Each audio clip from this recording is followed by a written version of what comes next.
this is Real Talk Baseball. I'm Carlos Baseball, and with me is Will Power. Man, let's just get into it. The Dodgers are really hot right now. They're the hottest team on base in baseball. Like they're in first place and they have the best record, man. What do you say about that, man? Man, that's great to hear, dude. You know, coming off the win with the Angels today, we got the sweep. You know, there's another team in the West, the Astros, that also got the sweep today. But we don't have to talk about them too much. But yeah, man, the Dodgers are doing great. Pitching's doing great. Hitting's doing great. We got, I believe it's like 5 batters on the Dodgers that are all batting 280 or above. And slugging's getting up there. A lot of the guys are hitting home runs like the Dodgers do. Yeah, Pitching's doing real good. yeah, Pretty much the whole bullpen has under a 1 ERA, except for just a couple guys. Starting pitching's looking really good, man. We got Dustin May, Clayton Kershaw, Ross Stripling. yeah. Man, those guys have been doing real good lately.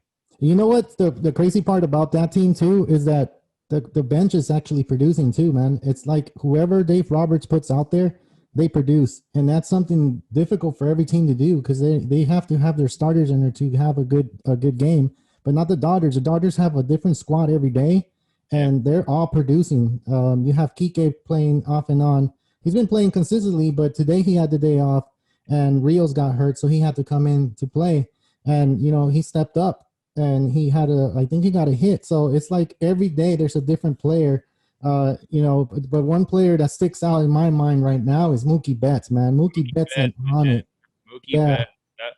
That trade for the Dodgers is so huge, and then signing him for an extension for 13 years, like that is incredible for the Dodgers' future. You can tell that this guy is not only a former MVP, but he is a future MVP.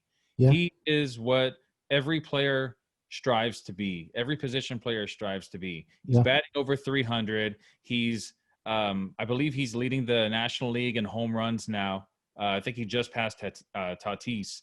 So No, I think Tatis still leading because he hit a home run last night. He hit I think he's in 9. So I think Mookie and Betts Mookie's at is, yeah, yeah, 8. Okay. yeah. But So man, it's neck and neck. Those guys are. I think the MVP race is going to be between those two guys.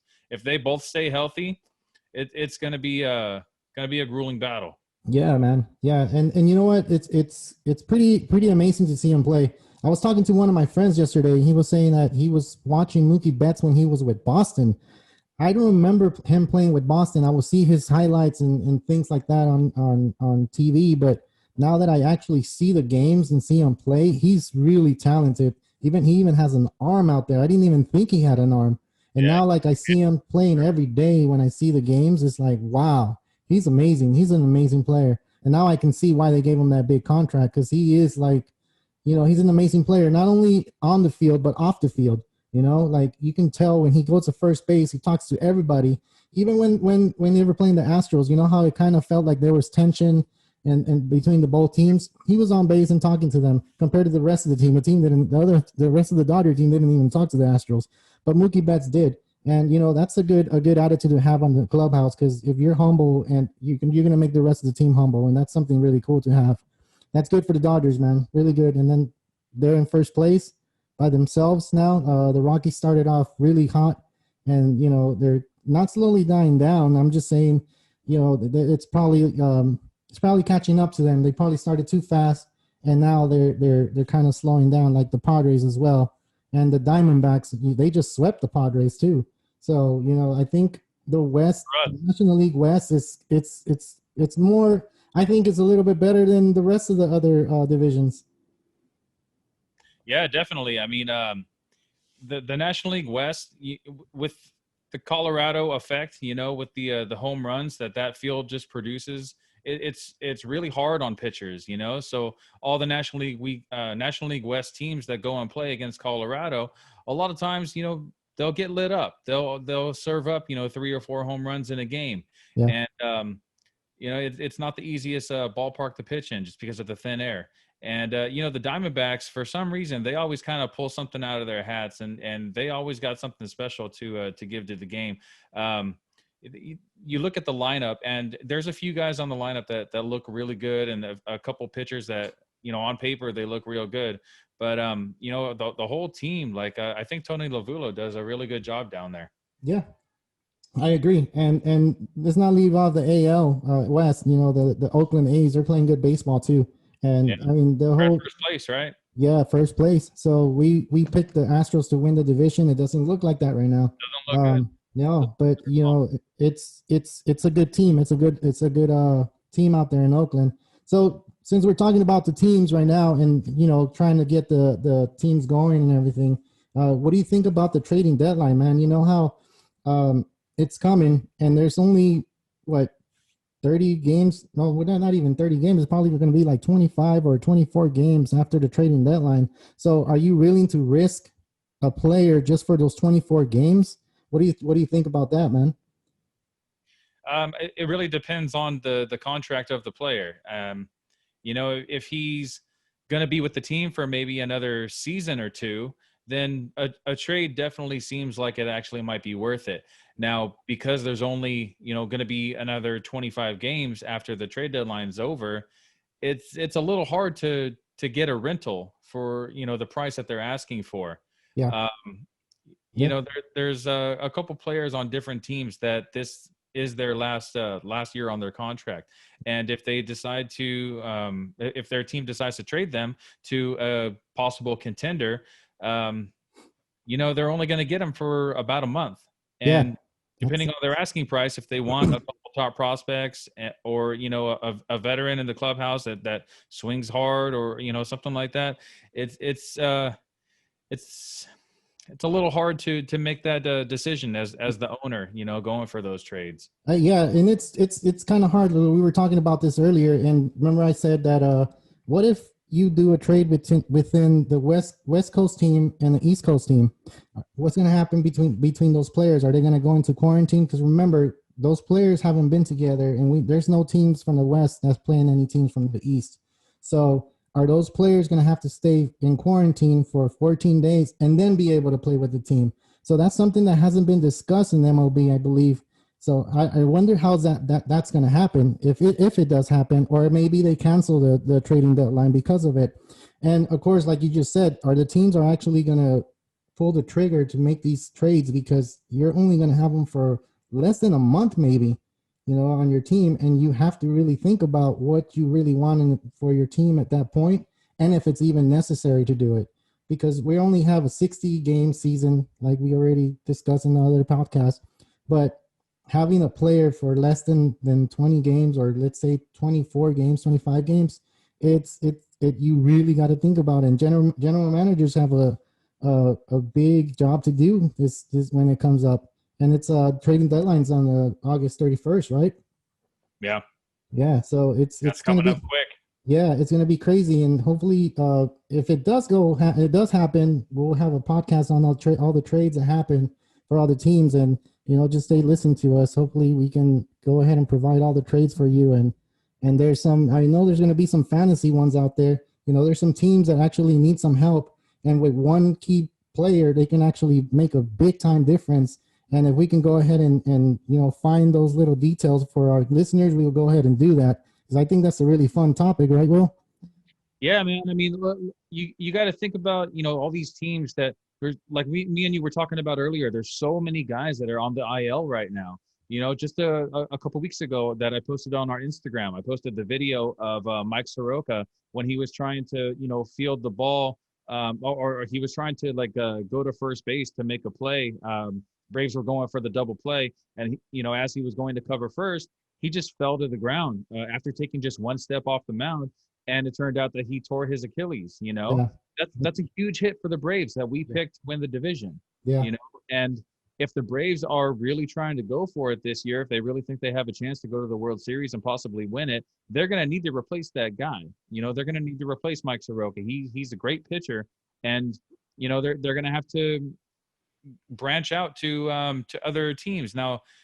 Like we said earlier, maybe Syndergaard, maybe DeGrom. Those two guys are in the same division as the yeah, Braves, yeah, so that might be a little bit easier transition for them since they already play against each other anyway. yeah, But you know, if there's another team like the Diamondbacks that are kind of out of it, I know Madison Bumgarner just signed that deal with the Diamondbacks, and he's not doing so hot right now anyway. But Yeah. maybe the Braves think like, oh, we need that veteran pitcher in the clubhouse.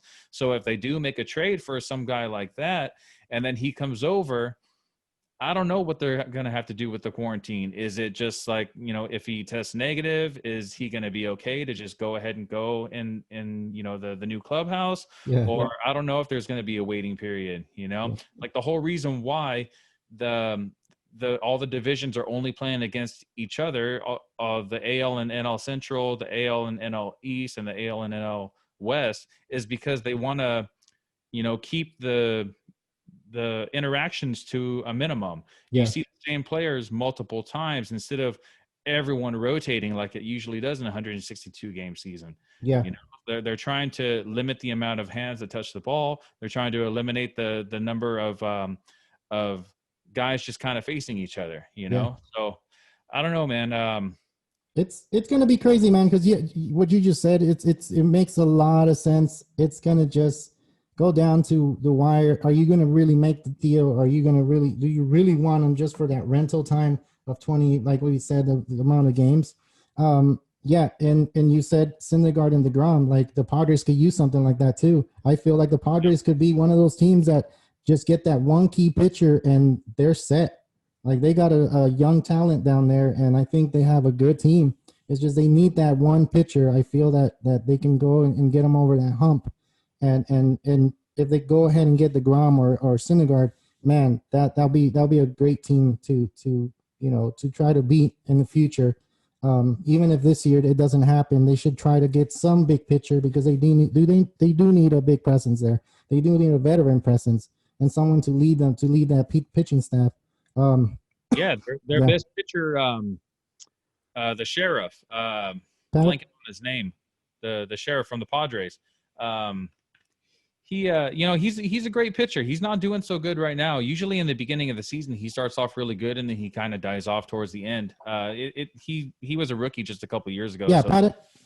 Yeah, Paddock. There you go, Chris Paddock. Mhm. We don't really have a lot of information to really, rely on since he's kind of new to the league. Yeah. But their best pitcher is somewhat of a rookie that also has an injury history that he hasn't even played a full season yet. He's always on innings limit. And we thought, this year maybe he'll break out. He doesn't have an innings limit, but he's not doing so good this year. So he is definitely the type of guy that needs a veteran pitcher in the clubhouse to kind of mold and shape him. The Padres, they're looking really good. Their lineup looks really good, but when it comes to their starting pitching, it's not really the greatest out there. They did get Drew Pomeranz, who was a starting pitcher for Boston, Mhm. but now they put him in the bullpen, and he's kind of like their interim closer as Kirby Yates is working through some stuff, and then now Kirby Yates on the IL. So it's working for them. Drew Pomeranz coming out of the bullpen, he's been lights out lately. But that's one starting pitcher that they don't have in their rotation anymore. And the same thing with Luis Perdomo. He's coming off of the bullpen too. Yeah, exactly. Yeah. So when you're pitching 2-3 innings, that's great for a guy like Paddock that usually only goes maybe 5 or 6. But Paddock can't hold this team on his own. Especially because I believe his ERA is above 9 now, out of the 25 innings that he's already thrown. Wow. So I think the Padres are definitely a good team to go for a big trade like that. But I mean, I don't know. Who knows? It really depends on what Manfred decides that the protocol is going to be for trades, interleague trades. Yeah, and that's the thing. Like that's it keeps going. MLB's making up these rules, and we're going with it because we're not set on the rules. We're not, oh, this is it, and this is what we're going to go by. No, every day there's something different. How the Reds had a player tested positive yesterday. They had to go and use their protocol to actually test the whole team and actually see who he was near when he tested positive, if there was other players from that team or players from the other team that got close to him to see if they go ahead and quarantine them. So MLB is actually doing what they